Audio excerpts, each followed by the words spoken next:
అందరికీ నమస్కారం. ఈరోజు మనం వినబోయే కథ కొంచెం ఆసక్తికరంగా, కొంచెం భయంగా ఉంటుంది. కాని చివరికి మనందరికీ ఒక గొప్ప బోధను అందిస్తుంది. ఈ కథ పేరు భూతాల కోన.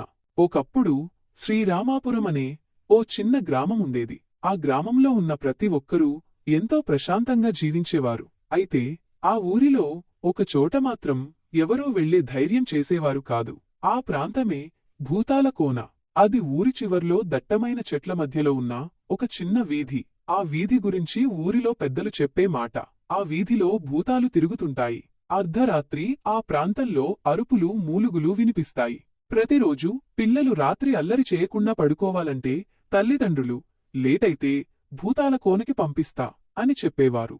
ఎవ్వరూ ఆ చోటుకి వెళ్లే ధైర్యం చేసేవారు కాదు. ఆ స్థలం గురించి ప్రజల భయాందోళనలు నెమ్మదిగా నమ్మకాలుగా మారిపోయాయి. ఒకరోజు ఆ ఊరిలోకి రాజు అనే యువకుడు వచ్చాడు. అతనికి అన్ని విషయాలను పరిశీలించడమంటే ఇష్టం. ఏది నిజం, ఏది అబద్ధం అనే విషయం తెలుసుకోవాలన్న ఆసక్తి అతనిలో చాలా ఎక్కువ. ఊరిలో భూతాల కోన గురించి విని రాజు ఆశ్చర్యపోయాడు. ఇంత పెద్ద భయమున్నా ఎవరూ అసలు నిజం తెలుసుకోలేదా అని ఆశ్చర్యపడ్డాడు. అతను ఊరివాళ్లను అడిగాడు, ఎవరైనా అక్కడికి వెళ్లారా? నిజంగా ఏమైనా భయంకరమైనది ఉన్నదా? పెద్దలు వెంటనే హెచ్చరించారు. బాబూ, ఆ వీధిలోకి వెళ్లేవాళ్లెవ్వరూ తిరిగి రాలేదు. నువ్వెందుకా ప్రయత్నం చేస్తున్నావ్?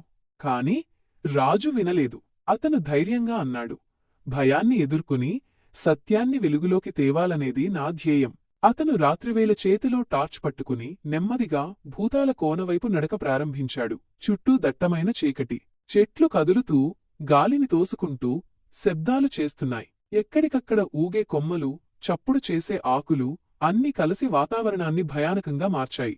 ఒక్కసారిగా ఊ ఊ వెనక్కి వెళ్ళు అనే అరుపు వినిపించింది.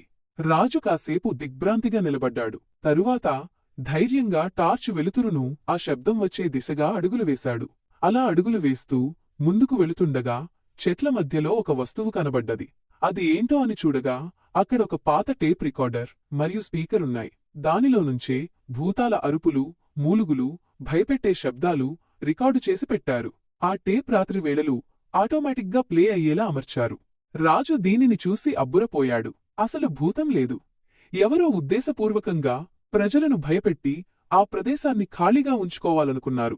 రాజు వెంటనే ఆ టేప్ ప్లేయర్ను ఊరిలోని అందరికీ చూపించాడు. ప్రజలు ఎంతో ఆశ్చర్యపడ్డారు. ఇన్ని సంవత్సరాలుగా మేము భయపడింది ఈ దొంగ శబ్దాలకా అంటూ చెప్పుకున్నారు. ఆ తర్వాత ఊరివాళ్లు ఆ ప్రదేశాన్ని శుభ్రం చేశారు. చెట్లు కత్తిరించారు. క్రీడా ప్రదేశంగా మార్చారు. పిల్లలు అక్కడ ఆడుకోవడం మొదలుపెట్టారు. పెద్దలు చెట్ల నీడలో కూర్చుని విశ్రాంతి తీసుకునే స్థలంగా మార్చేశారు. ఆ భయంకరమైన భూతాల కోన ఇప్పుడు సంతోషాల కోనగా మారిపోయింది. ఈ కథ మనకు చెప్పే సందేశం: భయం అనేది మన ఊహల వల్ల పుడుతుంది. నిజాన్ని తెలుసుకోవాలంటే ధైర్యం అవసరం. అవాస్తవాల్ని అంగీకరించకుండా సత్యాన్ని ఎదుర్కోవాలనే ధైర్యం ఉంటే మనల్ని ఏ భయం కూడా హరించలేదు.